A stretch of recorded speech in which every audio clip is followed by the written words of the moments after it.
So unfortunately this year I turned 27, which sucks. It means I'm old. If you didn't know, tell a friend to tell a friend. I'm officially a dinosaur. So one of my goals for 2026 is to try and be healthier. For me, that means that I've been trying to eat a lot less processed junk because my comfort foods, my safe foods, whatever you want to call them, are like Totino's pizza, chicken nuggets, pizza rolls, Pop-Tarts, etc. Toaster strudels, those are really good too. Was on a kick for those very recently. And all that's really bad for me, and it makes my body hurt because I'm a dinosaur. Trying to eat cleaner, that means I have to make more of my own food, which is fine. I like cooking. I'm not the best at eating my groceries though before they go bad, so I have all these bananas. I kind of knew I was going to, so I planned ahead, and I bought applesauce, which I don't always have, because you can make brown banana and applesauce muffins, and they're kind of healthy, and they don't make my body hurt so much. So I'm going to show you guys how I do that today. Okay, so as you can see, I have 5 bananas here. I just peeled them. The recipe did call for 6, because I'm doubling a 3 banana recipe, but I only had 5 because I also took some of my leftover bananas, made chocolate covered bananas, which are admittedly not as healthy, but they're delicious. Literally just going to add in 2 containers of applesauce. Each 3 bananas you're supposed to put in a third of a cup, but I don't have time for that. So I always just hope and pray that this is about the right amount. And if it looks wrong at the end, I add a little extra flour. So now you're literally just gonna pause and take your little dingle hopper, your little fork, and you're gonna smash everything up.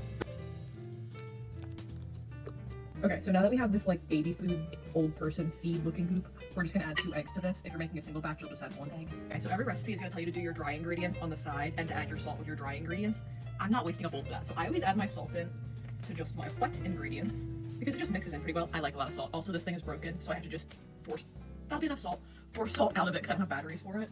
Now we're gonna start adding our dry ingredients, which I just pile in a mound on top, and then I stir that mound up before I incorporate the wet into the dry. That sounds stupid, but I'm just not wasting a whole other bowl. So if somebody gets a little bit of extra baking powder or whatever, sorry.